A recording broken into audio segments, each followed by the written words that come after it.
My daughter ignored me for 15 years, until she found out I had won $36 million. That day, my daughter arrived at my new villa with her suitcases, her husband, and her parents-in-law and said, "We want our share. We need our own rooms."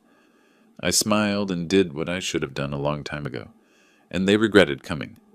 Before we continue, please subscribe to the channel and write in the comments what time it is where you are now. The camera flashes burned white spots into my vision.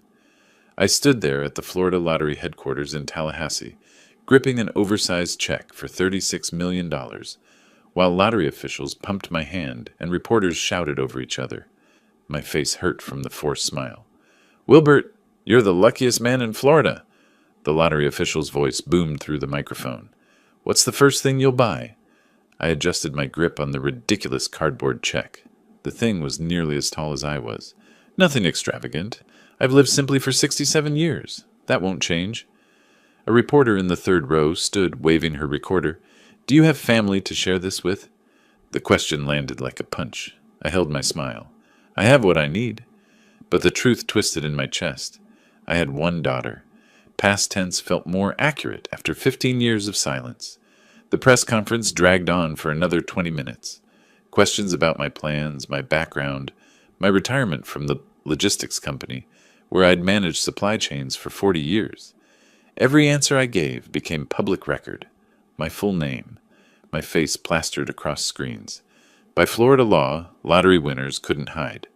I felt exposed, vulnerable, like valuable cargo sitting on an unguarded loading dock. The money hit my account 3 days later. After federal and state taxes carved their portions, $21 million appeared in my checking account. 21 million. The number didn't feel real. I sat in my apartment that night, staring at the bank's website on my laptop. The balance mocked me with its string of zeros. I knew how to plan, how to anticipate problems, how to protect valuable cargo. That's what I'd done for 4 decades. Moved millions of dollars worth of products across the country, calculated risks, prevented theft. But this was different. This cargo was me. The next morning, I walked into First National Bank and asked for their top financial advisor. The man who met me wore a suit that cost more than my monthly rent. He shook my hand, led me to a private office, and spent the first 10 minutes congratulating me. Then his tone shifted. "With this amount, Mr. Bailey, you'll want to protect yourself from opportunists. Family claims can be—" I cut him off. "I understand risk assessment. That's what I did for 40 years. Let's talk about trusts." His eyebrows lifted slightly. We spent the next 2 hours discussing asset protection strategies, investment portfolios, and legal shields. I took notes in the same methodical way I'd once tracked shipments. Route the money through multiple accounts, establish trusts, create barriers, protect the cargo. 2 weeks later, I closed on a villa in the Orlando suburbs. $1.2 million, paid in cash. The realtor kept saying how lucky I was. I didn't feel lucky. I felt like I was building a fortress I'd inhabit alone. Moving day came with December rain. Boxes filled with my modest possessions looked ridiculous in rooms designed for families. I unpacked methodically, placing each item with precision. Dishes in the kitchen cabinets, sorted by size. Books arranged alphabetically on the study shelves. Clothes hung in the master closet with military spacing between hangers. The house felt too big, too quiet. I'd imagined retirement differently once. Grandkids visiting, family dinners, laughter echoing off these walls. That version died 15 years ago. I stood on the back porch that first evening, watching the sun set over unfamiliar landscape. The villa had cost more than I'd earned in my entire working life, yet it felt hollow. I pulled out my phone, scrolled through contacts from the logistics company.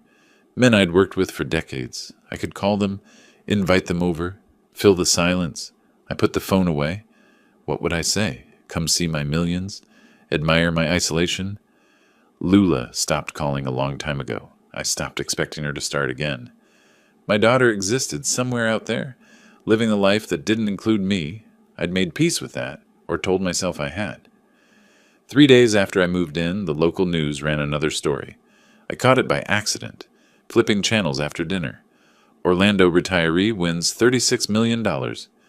There I was on the screen, frozen in that moment at lottery headquarters, holding the oversized check. The caption listed my name. The reporter mentioned my age, my background, the size of my winnings. My address wasn't public, but my name and face were everywhere. I turned off the television and returned to unpacking. The study still needed organizing. I'd bought new shelves for my collection of logistics textbooks, supply chain management guides, efficiency handbooks, the books from a life I no longer lived. I spent the afternoon arranging them, creating order from chaos. That's what I did best. Systems, structure, predictability. The doorbell rang at 4:30. I froze, book in hand. I hadn't ordered anything, hadn't invited anyone. The only people who knew my new address were my lawyer and the bank. I walked to the front window and peered through the blinds. An unfamiliar sedan sat in my driveway, luggage strapped to the roof rack. Two figures stood at my door, partially obscured by the porch overhang. My pulse accelerated. 40 years of protecting cargo had taught me to recognize threats. Unexpected visitors after a lottery win weren't visitors. They were problems. I moved closer to the window, angling for a better view. His breath caught. Through the window's edge, he glimpsed a face he hadn't seen in 15 years. My hand stayed frozen on the doorknob. The face outside the window belonged to a memory I'd buried deep. I forced myself to breathe, counted to 3, then opened the door. Lula stood on my porch. 38 years old now, though the years had sharpened her features rather than softened them. Behind her stood a man I recognized from old photographs, Neil, her husband. Their suitcases crowded the entrance like they'd already decided to stay. "Hi, Dad." "Surprise?" Lula's voice carried false brightness. "We thought you could use some company now that you're rich." The word Dad hit like a slap. 15 years since I'd heard her call me that. The last time she'd been 23, screaming it like an accusation. Neil stepped forward, arms crossed, his smile calculated. "Families should stick together, especially with this kind of money. We're here to help you manage everything." I said nothing, just stood there, door half open, watching them perform this rehearsed reunion. "We saw you on TV," Lula continued, her enthusiasm aggressive. "We're so proud of you. $36 million, that's incredible. We brought our things. We figured we'd stay a while, help you settle into this big house. You'll need our rooms ready tonight." Not a question, a statement. They'd already decided. 15 years collapsed in my mind. My small apartment, cramped and hot. Lula standing in the living room, Neil behind her like a shadow. She was 23, engaged, planning a wedding. I'd saved $10,000 over 2 years, every spare penny from my logistics manager's salary. "We need $50,000, Dad." Young Lula's voice echoed in my memory. "For the wedding and Neil's investment opportunity. It's a sure thing." I'd handed her the checkbook, open to show the balance. "It's all I have, Lula. For your wedding. 10,000. Take it with my blessing." Her face had twisted. 10,000? That's insulting. Neil's startup needs 50,000 minimum. You're a warehouse manager making 60,000 a year. You're nobody. You've never accomplished anything. "It's everything I've saved," I'd said quietly. "For you." She'd thrown the checkbook at me. The pages scattered across the floor. "Then you're even more pathetic than I thought." Neil's hand had been on her shoulder, nodding agreement, encouraging the rage. They'd walked out. The door slammed. 15 years of silence followed. "Dad?" Present-day Lula waved her hand in front of my face. "Are you listening? We need to get settled." I snapped back. Lula stood there, smile bright, eyes calculating. Neil had already picked up a suitcase, stepping past me into the foyer without invitation. "You'll get exactly what you deserve," I said, my voice calm and measured. "Give me time to think about arrangements." Lula's smile widened. She exchanged a glance with Neil.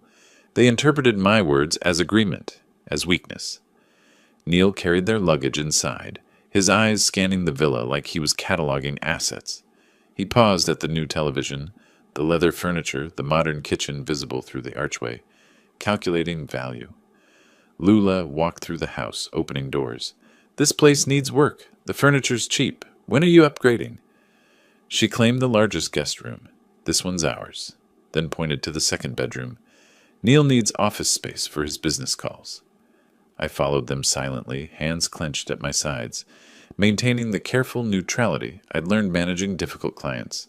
Show nothing, reveal no emotion, assess the situation.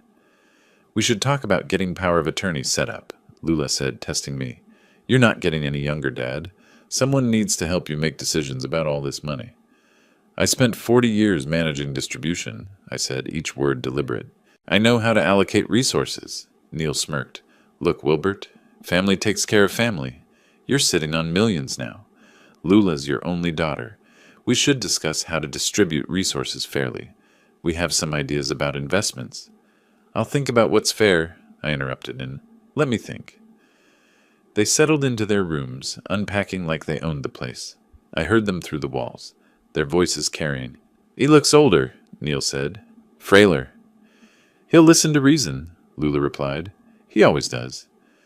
They hadn't come for me. They'd come for $21 million. I walked to my study, closed the door, locked it, leaned against the wood, breathing deeply, forcing my pulse to slow. Then I crossed to my desk, pulled out my phone, and searched. Estate planning attorney, Orlando, Florida. The first result showed a 5-star rating. Robert Chen, specializing in estate planning and asset protection. I dialed. Chen Law Offices. The receptionist's voice was professional. Robert Chen's office. I need a consultation about inheritance law and asset protection. Tomorrow, if possible. It's urgent. Let me check his schedule. A pause. Keys clicking. He has an opening at 9 a.m. tomorrow morning. Would that work? I'll be there. I hung up, pulled out a fresh notebook from my desk drawer, opened to the first page, wrote at the top, Asset Protection Strategy. Outside my study, Lula and Neil's voices continued, discussing furniture upgrades, investment opportunities, how to convince me to share access to my accounts. I began writing. 40 years of supply chain management had taught me how to track valuable cargo, anticipate theft, implement countermeasures. This situation wasn't different, just required a different kind of logistics. They wanted what they thought I owed them. They'd walked away 15 years ago when I had nothing to offer except love. Now they'd returned because I had everything to take. I wrote faster, my handwriting sharp and precise. Names, dates, documentation. The truth about the checkbook thrown at my feet. The words Lula had screamed. Neil's calculating presence. Evidence. Protection. Planning. I'd spent my career ensuring valuable cargo reached its proper destination. This cargo, my money, my life, my dignity, would reach exactly where I intended. Through the walls, Lula laughed at something Neil said. The sound grated. You'll get what you deserve, I'd told them. I meant it. I told Lula and Neil I had banking business to handle. They didn't question it. They were too busy measuring windows for new curtains they expected me to buy. The attorney had an opening the next morning. I arrived 15 minutes early. Robert Chen's office occupied the 10th floor of a gray building in downtown Orlando. The waiting room smelled of leather and furniture polish. Legal texts lined the walls in perfect rows, a place built on order and precision. I appreciated that. Chen met me exactly at 9. 45 years old, wire-rimmed glasses, handshake firm and brief. He gestured to the chair across from his mahogany desk. Mr. Bailey, you mentioned inheritance law on the phone. How can I help? I slid a handwritten note across the desk. My assets, listed in my neat block letters. Chen read it, nodded slowly. Florida law is clear, Mr. Bailey. He pulled a leather-bound book from the shelf, open to a marked page. You have absolute right to distribute your estate as you choose. Your daughter has no legal claim to inheritance, simply by being your child. Even though she's my only child, the relief I felt surprised me. She can't argue she deserves something. She can argue anything. Chen tapped the statute with one finger. She won't win, especially with 15 years of no contact documented. I leaned forward. My daughter hasn't spoken to me in 15 years. 3 days after I won the lottery, she appeared with suitcases. Chen's expression didn't change, but something shifted in his eyes. Recognition. I've seen this pattern. We'll draft an airtight will. We spent the next hour on specifics. I dictated my terms clearly. Entire estate split between Florida Veterans Support, 60%, and Orange County Animal Shelter, 40%. Organizations that actually helped people who deserved it. Chen wrote, then read it back. We'll include an explicit disinheritance clause. Listen to this language. I explicitly disinherit my daughter, Lula Bailey, not due to any deficiency on her part, but because I choose to direct my assets toward causes I support. Why phrase it that way? Shows mental competence and deliberate choice. Protects against contest claims. You're not acting from spite or confusion. You're making a reasoned decision about your assets. The first piece of the puzzle locked into place. We signed the will. Chen's assistant notarized it. The document went into Chen's firm vault, legal and binding. As I stood to leave, Chen handed me a business card. If you need background information, Marcus Green is thorough and discreet. Private investigator, former police detective. I pocketed the card. That afternoon, I sat across from Marcus Green at a coffee shop 3 blocks from my villa. 52 years old, methodical eyes, hands folded on the table between us. What do you need to know? His voice carried no judgment. Financial situation, debts, employment, why they're really here. Marcus pulled out a notepad. 2 weeks, full report. Bank records, if I can access them legally. 3,000 retainer. I wrote the check. 10 days crawled by. At the villa, Lula and Neil settled deeper into my space. I returned home one evening to find they'd rearranged the living room furniture. Couch moved, chairs repositioned, my carefully organized books scattered across new shelves they'd ordered without asking. We made some improvements, Lula announced, gesturing around the room. This place needs personality. I said nothing, just photographed the changes with my phone. Neil cornered me in the kitchen the next morning. He held his tablet like a weapon, showing me crude presentation slides. I have a business opportunity, Wilbert. Food delivery app, revolutionary concept. His enthusiasm felt rehearsed. Think Uber Eats meets social media. 200,000 gets us to launch. I'm offering you ground floor equity, 10% ownership. I spent 40 years in logistics, Neil. I kept my voice pleasant. I know supply chains. Food delivery margins are razor thin. I'll think about it. His jaw tightened. Thinking too long means missing out. This needs to move now. Let me consider it, I repeated. He walked away, frustration evident in his stride. That evening, Marcus called. Coffee shop, tomorrow, 2 o'clock. I arrived early. Marcus slid a manila folder across the table. Thick, heavy with pages. They're drowning, he said simply. You're the life raft. I opened the folder. Credit card statements. 6 cards, all maxed. Total, $47,000. Personal loans, $28,000, payments 2 months behind. Their Tampa apartment, $1,800 monthly, 3 months behind. Eviction notice filed in December. Neil's investment history filled 3 pages. Cryptocurrency pyramid scheme, $10,000 lost last year. Failed business registrations. Unpaid vendor invoices. Combined income, $52,000 annually. Lula worked part-time retail. Neil did commission sales, mostly unsuccessful. I photographed each document methodically. Marcus tapped the eviction notice with a blunt finger. This was filed before your lottery win went public. They had nowhere to go. Not my daughter coming home.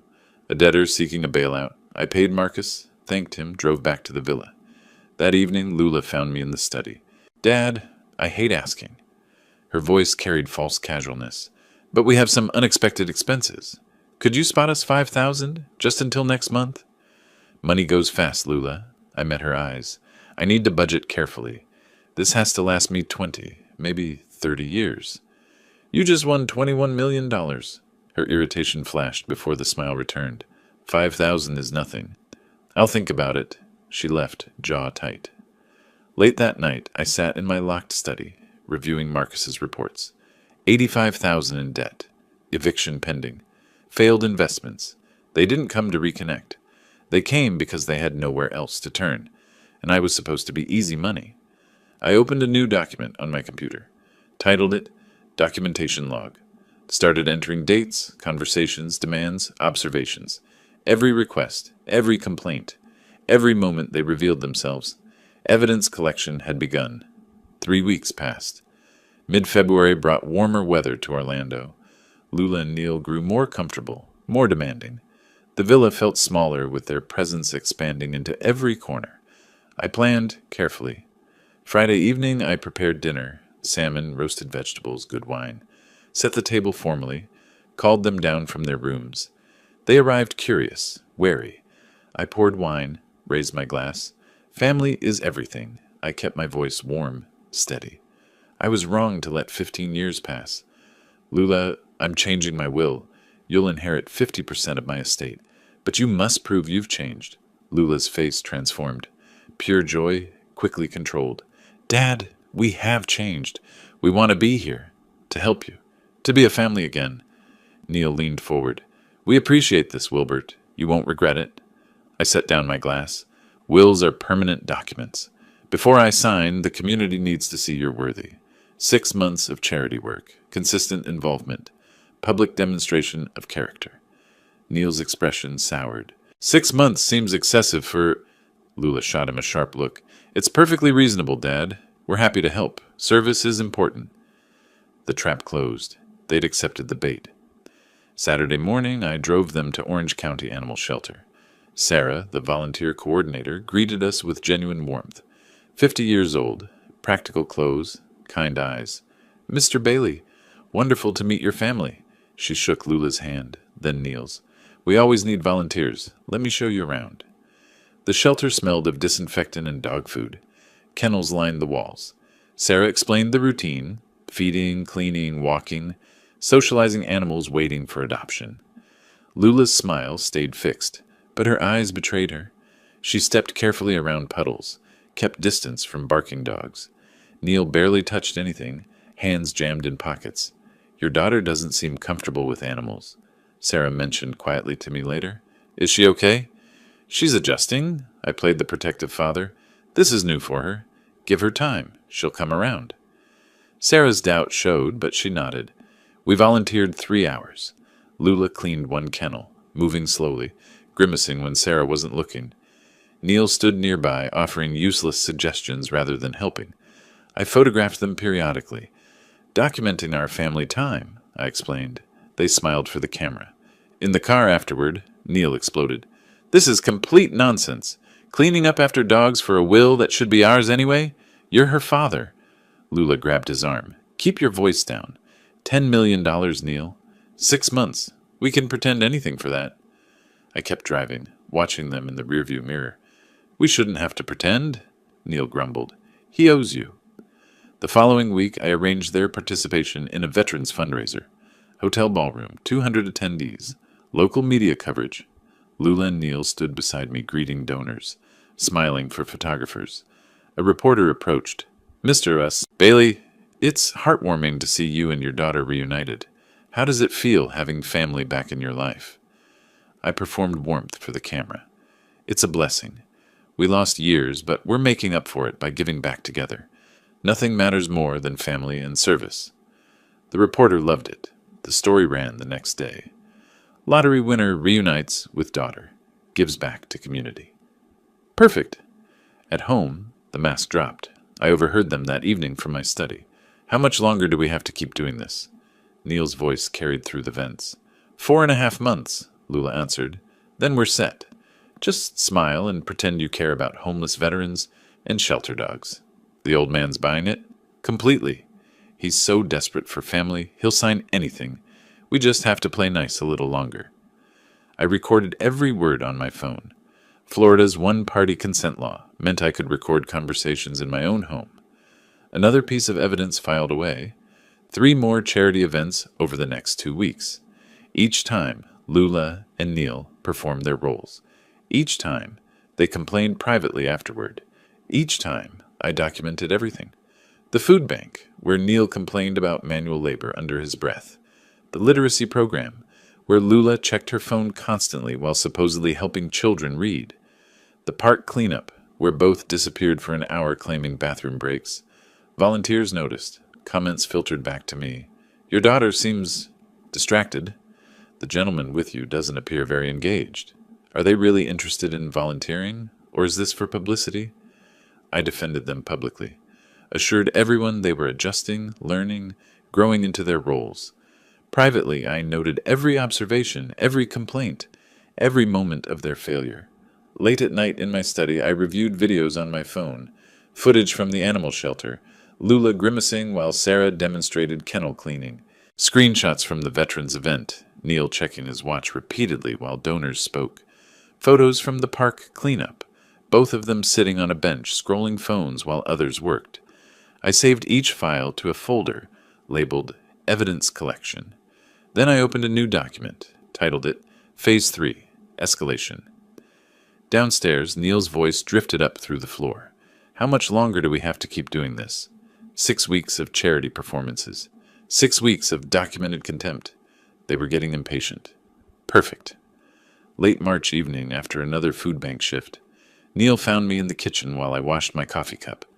Lula appeared in the doorway behind him, coordinated, rehearsed. Neil stepped close, finger jabbing the air near my chest. 6 weeks of charity work. We've jumped through every hoop. $100,000. That's nothing to you. Call it an advance on inheritance. I set down the cup, stayed motionless. Inheritance is a legal term meaning assets transferred after death. I'm alive. My money remains mine. Typical? His sneer twisted his face. Sitting on millions while family struggles. Some father you are. Lula perched on the counter, legs swinging, head tilted in that practiced sympathy pose. Her voice dripped honey.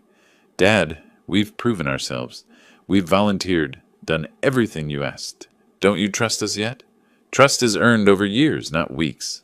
I kept my tone factual. And this isn't about trust. It's about financial responsibility. Her mask slipped, voice sharper. Financial responsibility? You won the lottery? That's not exactly prudent investment strategy. Neil lost control then. Let's be honest. You were nobody before that lottery ticket. A warehouse manager pushing boxes. You got lucky, nothing more. You don't deserve this money any more than we do. The insults rolled off me. I'd heard variations before. I worked 40 years, saved carefully, lived within my means. What have you earned, Neil? We're earning it now, suffering through your charity parade, pretending to care about your legacy. Lula didn't stop him, just stood there, arms crossed, nodding. Her silence spoke volumes. I offered what I could afford 15 years ago, I said. I'm offering what's fair now. Nothing. Neil stormed out. The guest room door slammed hard enough to rattle the pictures on the wall. 30 minutes later, the doorbell rang. Diane Foster stood on my porch holding a container of homemade cookies. 62 years old, friend from the senior center, kind eyes behind bifocals. Thought I'd drop these by, she smiled. Haven't seen you at the center in weeks. I let her in. Lula was in the kitchen, angrily washing dishes she'd thrown into the sink. Neil's door remained closed. Diane sensed the atmosphere immediately. Did I come at a bad time? Just family discussion. Nothing serious. We sat on the front porch with coffee. Spring air carried the scent of someone's jasmine hedge. Through the open window behind us, voices carried clearly. Neil to Lula. Your father is a selfish old man. After we get the inheritance, we're done with him. Lula's response. 6 months. We can tolerate him for 6 months. Then we never have to see him again. Diane's hand covered her mouth. She turned to me, shock written across her face. I appeared unsurprised. She whispered, Wilbert, you heard that. I know exactly what they are. They're using you. You need to protect yourself. Cut them off now. I pulled out my phone, opened the recording app. Florida law allows me to record conversations in my own home. I've been collecting evidence. Her eyes widened. You're building a case. You've been planning this from the start. I learned planning and logistics in 40 years of work. I know how to execute a strategy.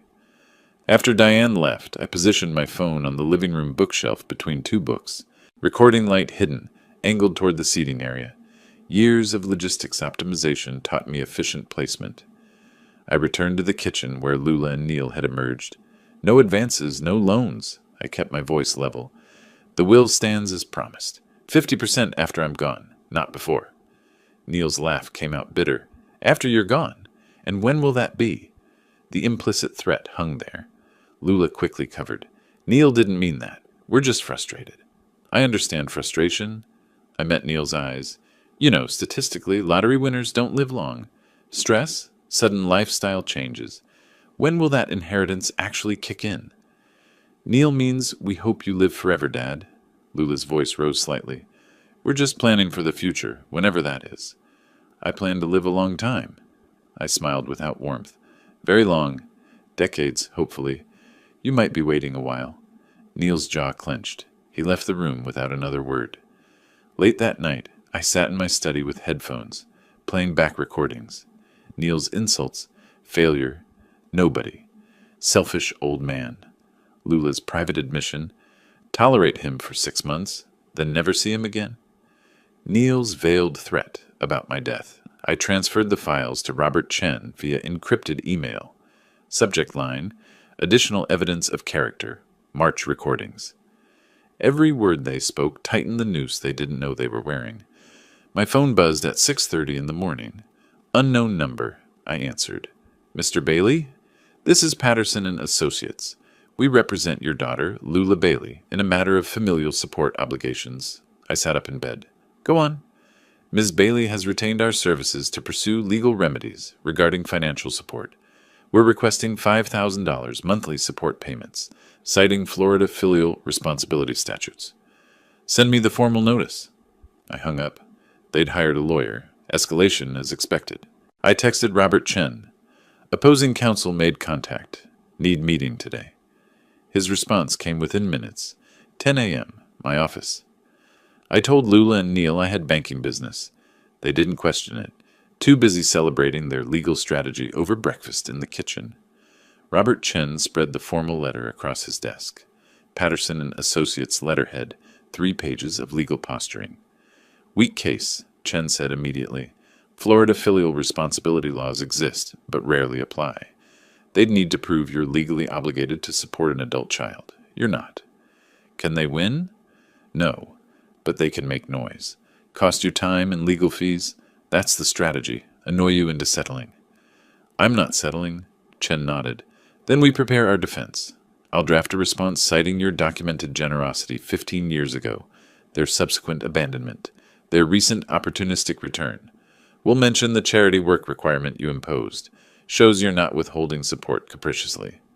What about the recordings? We'll hold those in reserve. Let them pursue this action. Every step they take generates more evidence of bad faith. I drove back to the villa midday. Lula and Neil waited in the living room. Their lawyer must have called them. Dad, Lula stood, tears already flowing, performance ready. We hired a lawyer because we're desperate. You won't help us, and we have nowhere else to turn. Is this what you want? Your daughter homeless? The 15-year-old wound opened. I felt my control crack. You had somewhere to turn 15 years ago. My voice shook. You turned away from me. You made that choice. We were kids. You should have given us what we needed. You were 23. I stood, anger finally breaking through. I gave what I could afford. It wasn't enough for you then. Nothing will be enough for you now. Neil stepped forward, aggressive. We're taking this to court. A judge will see a rich old man hoarding millions while his daughter suffers. You'll be ordered to pay. I've consulted attorneys better than yours. Your case is weak. Florida law doesn't compel parents to fund adult children's lifestyle choices. We'll see, Neil sneered. And when we win, we're coming for a lot more than $5,000 a month. My hands trembled. Controlled anger. Precise words. I didn't abandon you, Lula. You abandoned me. Called me pathetic. Said I was worthless. Then vanished for 15 years, until I had money worth taking. That's not. You're twisting. I have perfect memory of that day. My voice cut through her protest. Every word you said. Every insult. I also remember 15 years of silence that followed. Don't rewrite history. Neil moved closer. Physical intimidation. We're not leaving this house. You try to force us out, it'll strengthen our legal case. Heartless father evicting struggling daughter. I returned to calm. Strategy reasserting itself. Stay. Every day you're here, you provide more evidence of your true character. I'll document everything. Neil's mocking laugh. Document what? That we're living in our family home?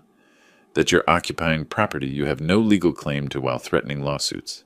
Yes, that's exactly what I'll document. They left me standing in the living room. I returned to my study, hands still shaking. The emotional release had been necessary, but dangerous. I couldn't afford to lose control again. Late that night, I reviewed the villa's floor plan, marked recording device locations with red dots. Kitchen, living room, hallway near guest rooms. Comprehensive coverage. Loud voices from the guest wing. Lula and Neil arguing. Her voice carried, "This isn't working. He's not scared." Neil's response. "Then we need something bigger. A public event where he can't hide. I leaned closer to the door, recording phone in hand. A notification appeared on my computer screen. Reminder, Orange County Veterans Gala, April 15th. Speech requested. I stared at the date. 3 weeks away. 3 weeks to prepare. 3 weeks while Lula and Neil plotted their next move. I had bigger plans of my own. Robert Chen's conference room table disappeared under evidence. Recordings, photos, detective reports. We reviewed everything methodically. The Veterans Gala has 300 expected attendees, Chen said, tapping the venue layout.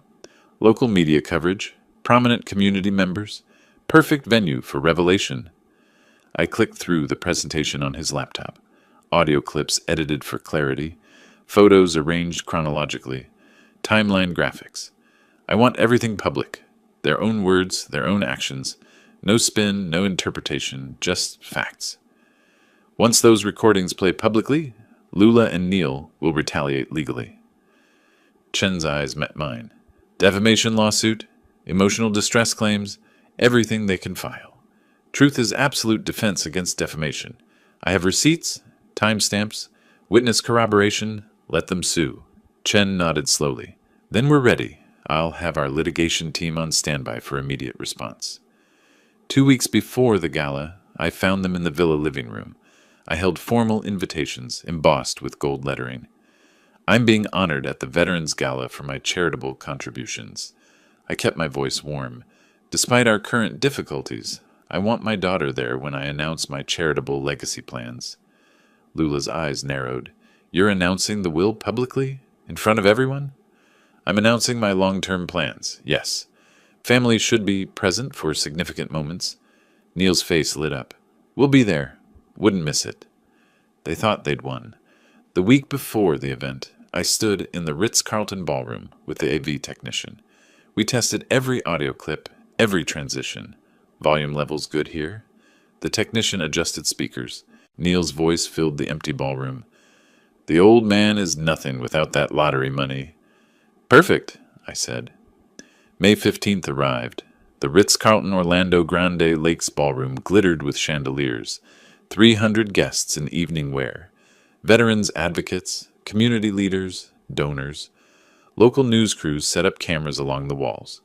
Lula and Neil arrived dressed formally. She wore a blue gown, pearls borrowed from someone. He'd rented a tuxedo. They smiled for cameras in the receiving line. Thank you for coming. I shook their hands warmly while flashes popped around us. It means everything, Neil whispered to Lula as they moved past. He's going to announce the will publicly. We're about to become very respected heirs. I heard him. Let him believe it. Dinner service began. Prime rib, roasted vegetables, expensive wine. The Veterans Organization president gave a speech about sacrifice and service. Then his introduction. And now Wilbert Bailey, whose generosity has transformed our programs. I took the podium. Lula and Neil sat in the front row, confident smiles fixed in place. Thank you for honoring me tonight. I gripped the podium edges. I want to talk about family, sacrifice, and what we truly value. I discussed veteran service, parallels to personal sacrifice. The audience nodded along, engaged. Then I shifted. My daughter Lula is here tonight. We were estranged for 15 years. When I won the lottery, she returned. I want to show you why. The screen behind me lit up. I clicked the remote. Neil's voice filled the ballroom through premium speakers. The old man is nothing without that lottery money. He's always been a failure. We just need to wait him out. Gasps rippled through the audience. Lula's face drained of all color. Neil froze, fork halfway to his mouth. I clicked again. Lula's voice. I'll tolerate him a few more months, then get the money and never see him again. Photos appeared on screen. Lula, grimacing at the animal shelter. Neil on his phone, ignoring the volunteer coordinator. Third clip, Neil asking, when will that inheritance kick in? The implied threat, clear. Timeline graphics showed the 3-day gap between lottery broadcast and their arrival. My voice steady over the presentation. 15 years ago, they demanded $50,000. I offered $10,000, my entire savings. They called me pathetic and disappeared until I had $21 million. Final slide, my official will. Redacted but clear. Florida Veterans Support. Orange County Animal Shelter, and the clause, I specifically disinherit my daughter, Lula Bailey. These organizations serve those who sacrificed everything, I said. My family sacrificed nothing but appeared when money did. My legacy goes to those who deserve it. Silence, then scattered applause, then overwhelming sustained applause. Veterans in the audience stood, some saluting. Lula shot to her feet. How dare you? You're a liar. Neil lunged toward the podium. Security guards in black suits intercepted smoothly, professional hands redirecting him toward the exit. That's out of context, Lula screamed. You recorded us illegally. Florida is a one-party consent state. My voice remained calm, amplified through the microphone. These recordings are completely legal, and context doesn't change your words. An older veteran stood during the applause. Sir, you honor us by ensuring your legacy supports those who served. Your family's betrayal makes your generosity even more meaningful. Genuine emotion cracked my composure for the first time. You gave years of service. They gave 3 days of performance. The choice was obvious. Security escorted Neil and Lula toward the exit, still shouting. Reporters followed, microphones extended, cameras rolling. This isn't over, Neil's voice carried across the ballroom. You can't humiliate us publicly and get away with it. I stood at the podium, microphone still live. I didn't humiliate you. I played your own words. You humiliated yourselves. Lula's scream from the doorway. We're family. You owe us. My final response. I owed you love and support when you were a child. I gave that. You owe me nothing now. I owe you nothing. We're even. The doors closed behind them. The ballroom erupted in applause again. I stayed at the podium, composed, as chaos swirled in their wake. 6 days later, Robert Chen called. They filed. Defamation, emotional distress, elder exploitation, everything we expected. How bad? Weak. Patterson and Associates, the same firm from before, asking for $5 million in damages. Judge Margaret Holloway assigned. She's fair, but doesn't tolerate nonsense. 2 weeks later, I stood outside Orange County Courthouse. June morning, humid, sun already intense. Chen met me on the steps. Both hearings today, he said. Eviction at 10, defamation preliminary at 2. Efficient scheduling. The eviction hearing took 20 minutes. Lula and Neil's attorney couldn't dispute the facts. They'd refused to leave when asked. No lease, no rental agreement, no legal right to occupy my property. Judge Holloway's gavel fell. 30 days to vacate. Next case. The defamation hearing drew more attention. Media packed the gallery. My presentation from the gala had gone viral. Local news, social media, national coverage. Patterson, their attorney, looked tired. Your Honor, Mr. Bailey deliberately humiliated our clients in a public forum, causing severe emotional distress and reputational harm. Judge Holloway turned to Chen. Response? Truth is an absolute defense to defamation in Florida. Chen placed authenticated recordings on the bench. Every statement Mr. Bailey made was substantially true, supported by audio evidence, photographic documentation, and witness testimony. The recordings were made without consent, Patterson objected. Florida is a one-party consent state, Chen replied calmly. Mr. Bailey was present for, or the subject of, every recorded conversation. Completely legal. Judge Holloway reviewed the evidence, listened to audio clips through headphones, studied photos, read witness statements from Diane Foster and shelter volunteers. She removed the headphones. Mr. Patterson, your client's own words condemn them. Nothing Mr. Bailey presented appears false or misleading. Truth is indeed an absolute defense. But the emotional harm was self-inflicted by your client's choices and statements, dismissed with prejudice. The gavel struck. Mr. Bailey may file for costs under Florida's anti-SLAPP provisions. Outside the courthouse, reporters surrounded me. Mr. Bailey, how does it feel to have the court validate your actions? I chose words carefully. I don't feel victorious. I feel finished. This needed to end, and now it has. Will you pursue damages against your daughter? No. She has nothing left to take. This was never about money for me. It was about truth. Days later, I returned to the villa. The guest wing sat empty. They'd taken their possessions and fled, leaving the state according to Marcus Green's update. California, apparently. Fresh start, same patterns. Diane called that evening. I saw the news. The judge threw out their entire case. How does it feel? I don't feel victorious, I repeated, staring at my reflection in the kitchen window. I feel finished. This needed to end, and now it has. You protected yourself. You did what was necessary.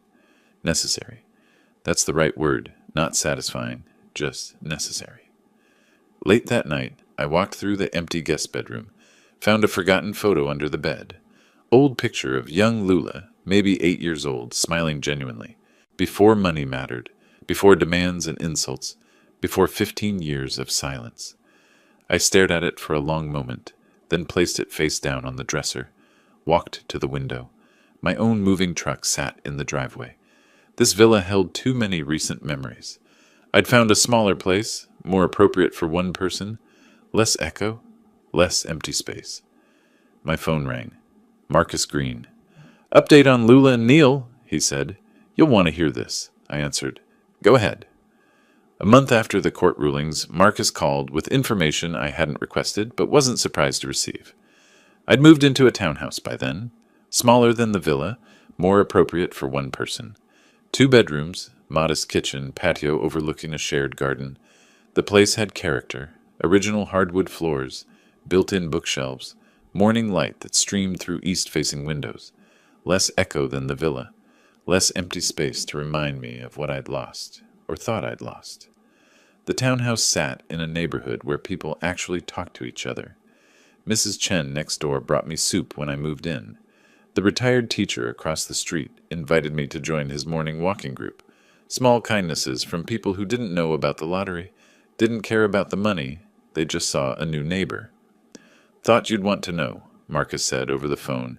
Your daughter and son-in-law's situation has deteriorated significantly. I poured coffee from the French press Diane had given me as a housewarming gift, settled into my reading chair by the window. Go on. Neil's unemployed 3 months now. That viral video from the gala, it's been viewed over 2 million times. Every job application, someone recognizes him. Background checks pull up the news coverage. No one will hire him. I sipped the coffee, said nothing. Lula's working retail in Tallahassee using her maiden name. 40 hours a week at $11 an hour. Their debt's at $110,000 now. Legal fees on top of everything else. Credit cards, personal loans, the eviction settlement. Marriage. Neighbors report constant fighting. Police called twice for domestic disturbances. Verbal only, but loud. I give it 6 months. Tops. Maybe less. I stared at my coffee, watching steam rise in lazy spirals. I didn't want them destroyed. I wanted them gone. There's a difference. Marcus was quiet for a moment. Sometimes consequences are harsher than intentions. You pulled back a curtain. The world saw what was behind it. They're living with that exposure. Is that guilt you're trying to instill? No. His voice was firm. It's observation. You asked for facts. I'm giving them. What you feel about those facts is your business. After we hung up, I sat at my small kitchen table, sunlight warming the wood. I'd chosen this table carefully. Round, no sharp corners, room for 4. Optimistic, maybe, or just practical. Sometimes friends visited. I thought about Lula at $11 an hour. 40 hours weekly was $1,700 before taxes, maybe $1,300 after. How did you pay down $110,000 on $1,300 monthly? You didn't.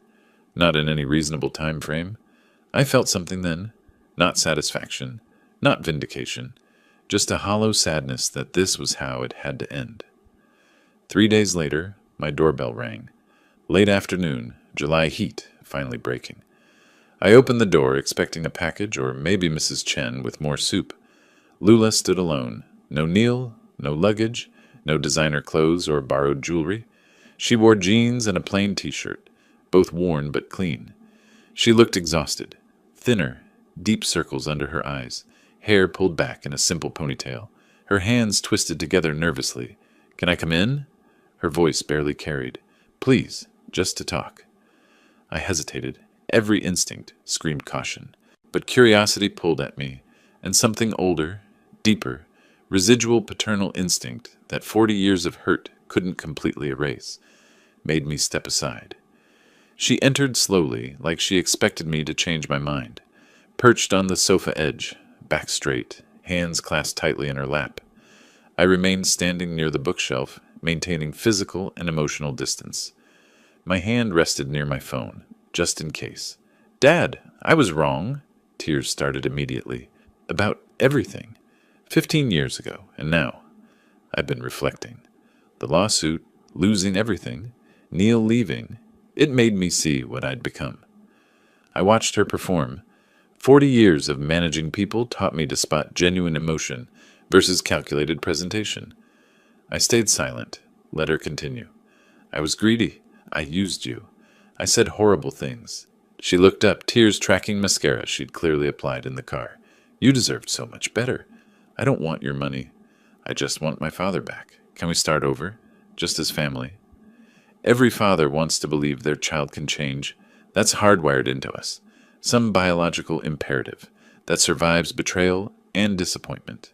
But 40 years of logistics taught me to trust patterns, not promises. Data over hope. I moved to the chair across from her, maintained the coffee table between us like a demilitarized zone. "What changed, Lula? You knew about the money when you sued me for $500,000. You knew about it when you and Neil recorded those complaints I played at the gala. What specifically changed in the past month?" She wiped her eyes with the back of her hand. "Losing everything made me realize what matters. Family matters. You matter to me." "You realized that after filing a lawsuit against me?" I kept my voice level, analytical. "Your timing raises questions about motivation." "I know how it looks. It looks like someone who exhausted all legal options and is now trying the emotional approach." I leaned back. "It looks like someone who calculated that contrition might succeed, where litigation failed." Her face crumpled. "That's not fair." "Fair?" The word came out sharper than intended. I softened my tone. "Lula, you sued me. You tried to take money from me through the courts after trying to manipulate it from me through performance. Now you're here claiming you just want family. Do you understand why I'm skeptical?" She started crying harder. "I've changed. I have. Neil leaving, losing the court case, working retail. It humbled me. I see everything differently now." I stood, walked to my desk, retrieved a document from the drawer, returned and handed it to her. "This is my final will. Notarized last week. Read the relevant sections." She took the papers with trembling hands. Started reading. Her face went through several expressions. Confusion, disbelief, shock, anger. She read one section twice, then looked up at me. $1? Your own daughter inherits $1 while strangers get millions? Not strangers. I sat back down, crossed my legs. Organizations serving those who gave everything and asked for nothing. Veterans who sacrificed years of their lives. Animals who never had choices. Elderly people who worked hard and still struggle. The opposite of what you've done. But I'm your daughter, which is why you get $1 instead of nothing. I leaned forward, hands folded. Florida law requires specific mention to prevent accidental omission claims. That dollar proves I didn't forget you. I explicitly chose this. Her hands shook, rattling the papers. How can you do this? Let me be very clear about something. I held her gaze. I love you, Lula. That's not conditional. You're my daughter, and some part of me will always love you. But I don't trust you. Love doesn't require trust, but relationships do. You destroyed trust 15 years ago when you called me pathetic and walked away. You destroyed it again this year when you returned only because I had money. That's not true. It is true. 3 days after my lottery win aired on television, you showed up. 15 years of silence and suddenly 3 days. The timing tells the story. How can you say you love me while cutting me out? Her voice rose, tears flowing freely. That's not love. Love means wanting good for you. Trust means believing you want good for me. I kept my voice steady. I have one, not the other. I want you to be happy, healthy, successful. I want you to find genuine relationships and purposeful work. That's love. But I can't rebuild what you won't stop breaking. That requires trust. She stared at the will, then back at me. So that's it? I get nothing. You get the consequences of your choices. We all do. I gestured at the document. I'm leaving my estate to organizations that help people who sacrificed without expecting reward. People who serve others instead of serving themselves. That's the legacy I want. Not family name, not bloodline, impact and service. The tears stopped abruptly, like turning off a faucet. Rage flooded her face, replacing the calculated desperation. After everything, you're really leaving me? $1? She stood, papers falling to the floor. You're a bitter old man hoarding money. You'll die alone with your precious charities. No family, no legacy except checks to strangers? I remained seated, calm. I won't die alone. I'll die surrounded by people who cared about me before I had money, and who'll care after I'm gone. People who volunteer beside me at the shelter, friends at the senior center, neighbors who bring me soup. You had that opportunity twice, once 15 years ago, again this year. You chose differently both times. She stormed toward the door, face twisted with fury, turned back, finger pointing. I hope you enjoy being right. I hope your righteousness keeps you warm at night. I'm not trying to be right, I spoke to her, retreating back. I'm trying to be safe. There's a difference. I have people who value me for who I am, not what I have. You could have been one of them. The door slammed hard enough to rattle the pictures on my wall. I walked to the window, pushed aside the curtain, watched her get into a beat-up sedan, primer spots on the fenders, cracked windshield. She sat motionless in the driver's seat. Minutes passed. 5, then 10. I could see her shoulders shaking, hands pounding the steering wheel repeatedly. Grief or rage, I couldn't tell. Maybe both. Then the engine started. She backed out fast, tires squealing slightly on the asphalt. The car disappeared around the corner. I stood at the window long after she'd gone, hand resting on the curtain. This was the ending. Not the one I'd wanted as a young father holding a newborn daughter in the hospital, counting her tiny fingers, imagining her future. Not the one I'd dreamed about during her childhood, teaching her to ride a bike, helping with homework, planning for her college years, but the one her choices created, and mine. The acceptance of that felt heavy, but not crushing, just real. That evening, Diane arrived with dinner. I'd mentioned Lula's visit when she called earlier, and she'd insisted on coming over. She brought her famous chicken pot pie, still warm from the oven. We sat on my small patio, evening cooling the summer air. The shared garden below showed signs of careful tending. Tomatoes on stakes, basil in containers, marigolds bordering the paths. How do you feel? She set down her fork, studied my face. Sad, but certain. I met her eyes. She didn't come to reconnect. She came to position herself for future access. I heard it in every word, saw it in every gesture. This was strategy, not sincerity. Diane nodded slowly. How could you tell? The tears stopped the instant I made the inheritance final, like flipping a switch. Grief doesn't work that way. Manipulation does. You gave her every chance. Multiple chances. 15 years ago, I offered what I could. This year, I offered charity work as a path to rebuild trust. Tonight, I would have accepted genuine accountability. She chose performance every time. Diane reached across the small table, squeezed my hand briefly. The senior center is organizing a fundraiser for the veterans program you support. They want to name a scholarship after you. The Bailey Veterans Scholarship. I shifted uncomfortably. I don't need my name on anything. It's not about what you need. It's about what your actions inspired in others. She smiled. You donated $250,000 to their programs. That matters. That creates change. Let people honor that. My phone rang. Jerry from the retirement community, inviting me to join their weekly poker game Wednesday nights. I accepted, made a note on the calendar. Before I could set the phone down, it rang again. Sarah from the animal shelter, thanking me for the recent donation that funded their new medical wing. Would I attend the ribbon cutting next month?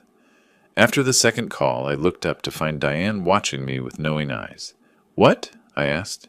You're building something? She gestured with her wineglass. A life, a real one. Not the isolated existence you had at the villa, and not the family you tried to force into being. This is organic. Real connections with real people. I realized something then, sitting in the cooling evening with a friend who asked nothing from me except my company. This was my family now, chosen, not inherited, built on mutual respect and genuine care, not obligation or financial incentive. I spent 40 years optimizing supply chains, I said quietly, moving resources from point A to point B efficiently. I'm doing the same thing now, just with time and money instead of cargo, directing it where it's needed, where it'll do the most good.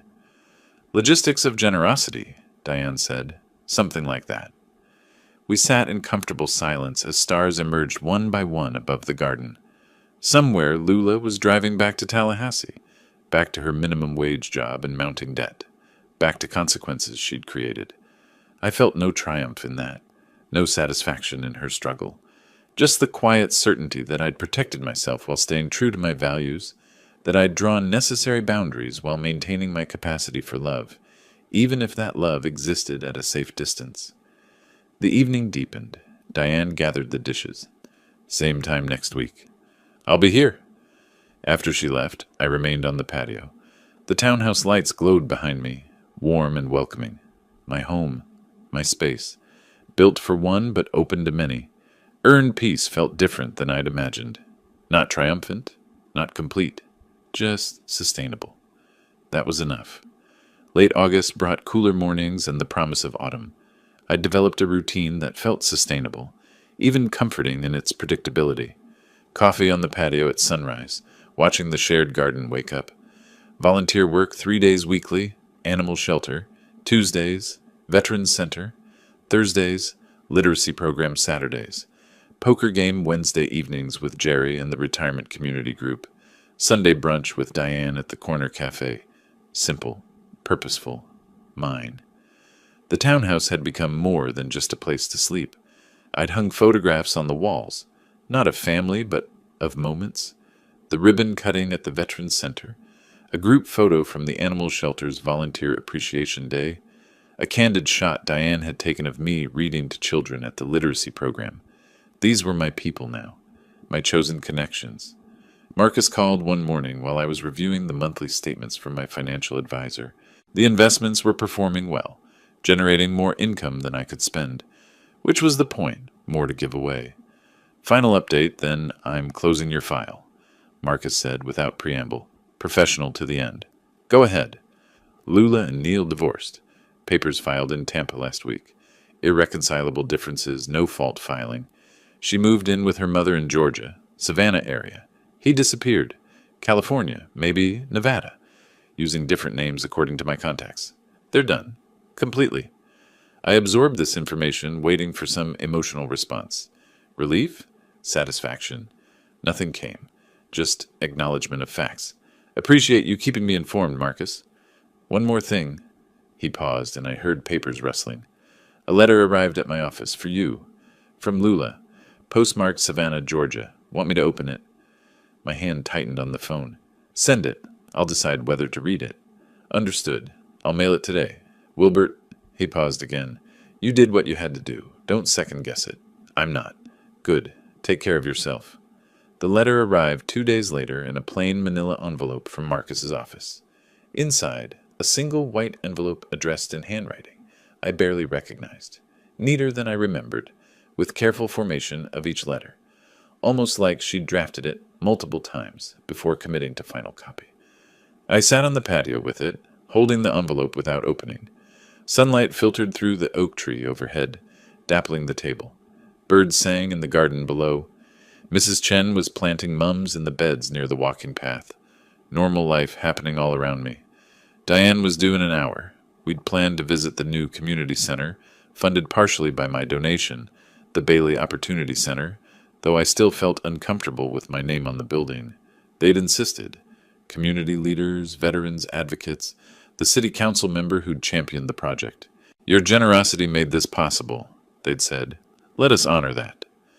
Finally, I slid my finger under the envelope flap and opened it. 3 pages, handwritten on lined paper. Her handwriting covering each page carefully. Dad, I won't ask you to forgive me. I don't deserve it, and I understand that now. You were right about everything. Every accusation, every boundary, every decision you made to protect yourself from me. I came to your townhouse looking for an opening, not reconciliation. You said you had 18 million left, and immediately my mind calculated pathways back to money.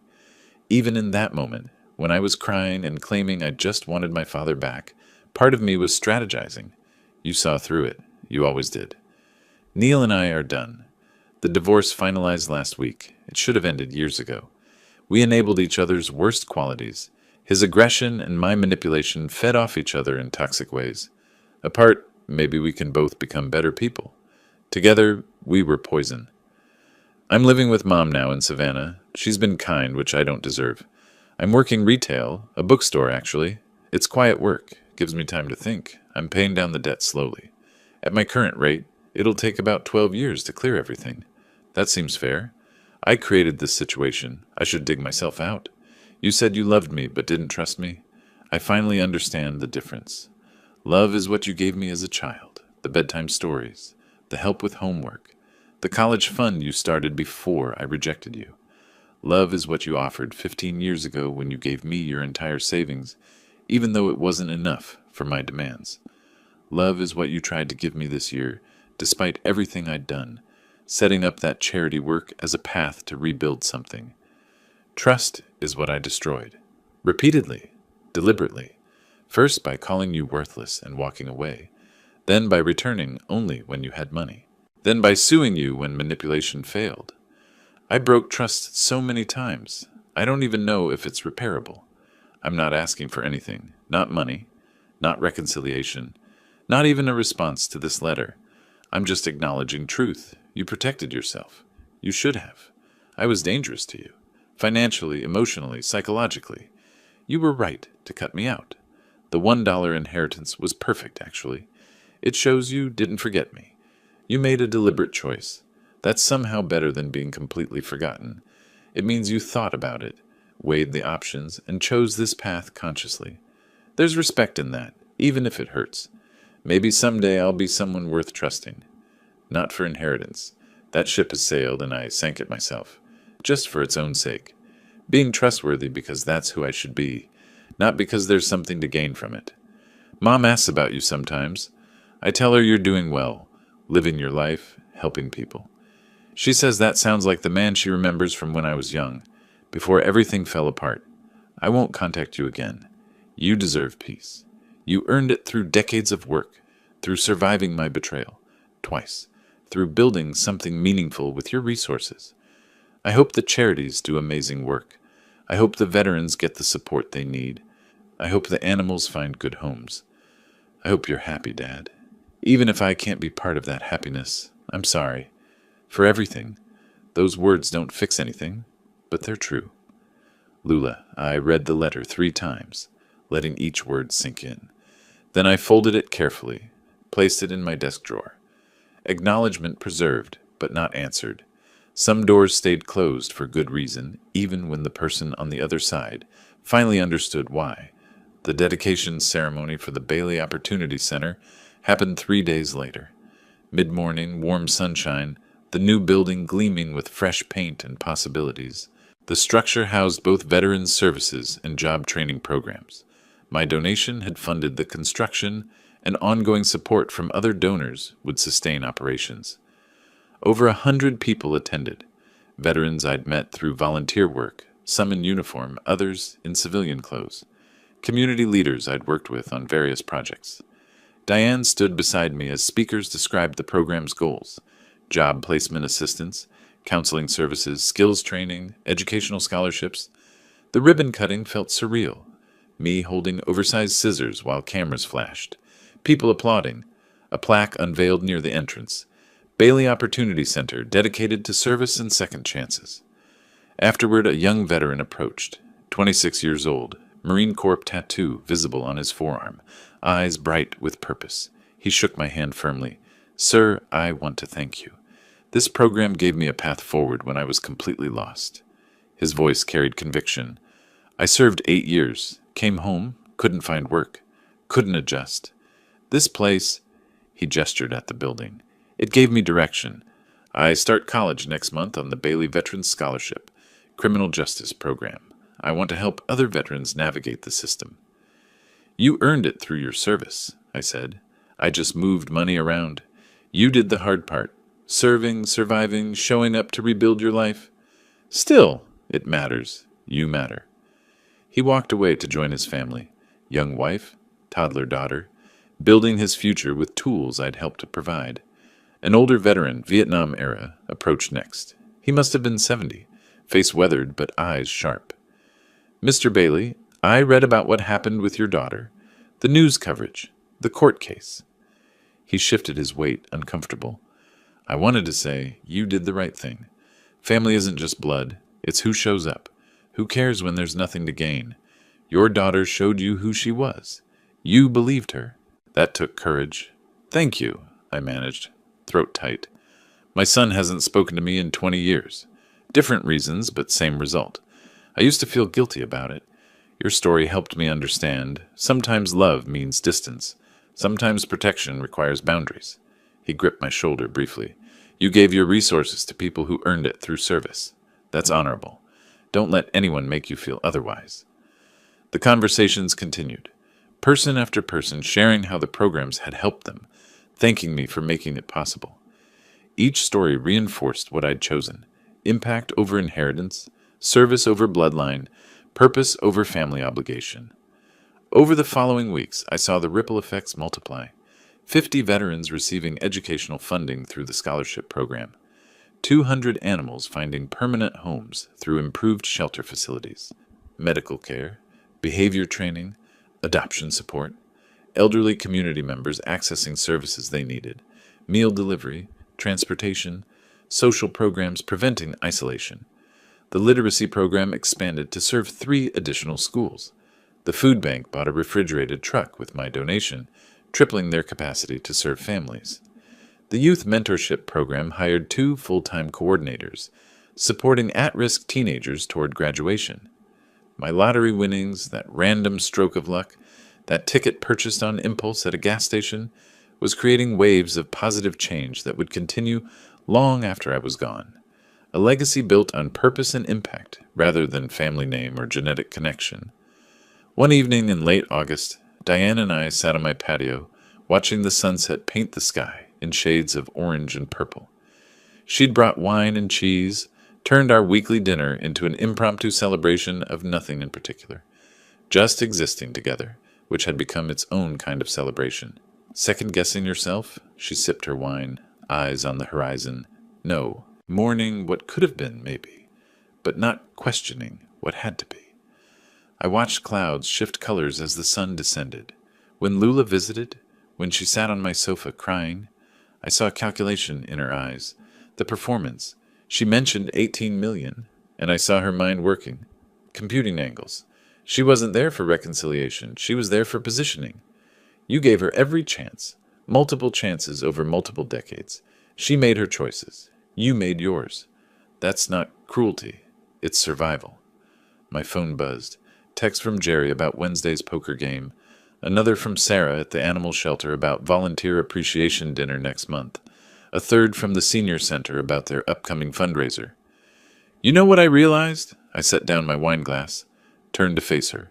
For 40 years, I managed supply chains, moving things from where they were to where they needed to be, optimizing routes, minimizing waste, ensuring valuable cargo reached the right destination. That's what I'm still doing, just with money instead of cargo, moving resources to people who need them, who'll use them well, who deserve support. Diane smiled, that knowing expression I'd come to appreciate. Logistics of generosity. You've said that before. I think you've finally internalized it. Maybe. Or maybe I'm just learning to live with peace instead of always preparing for the next crisis. I gestured at the garden below, the townhouse behind us, the simple life I'd built. This is enough. More than enough. We sat in comfortable silence as darkness gathered. Stars emerged one by one, competing with the streetlights. Somewhere in Savannah, Lula was working her bookstore shift, paying down debt, living with consequences. Somewhere in California or Nevada, Neil was hiding under another name, starting over or repeating old patterns. Their paths had diverged from mine permanently. That separation used to feel like failure, the father who couldn't maintain relationship with his only child. Now it felt like wisdom. Some relationships were toxic, no matter how much you loved the person. Some boundaries were necessary for survival. I felt no triumph in their struggles, no satisfaction in their separation or financial hardship, just quiet acceptance that this was the cost of protection, the price of maintaining integrity and self-preservation. The evening cooled. Diane stood to leave, gathering dishes.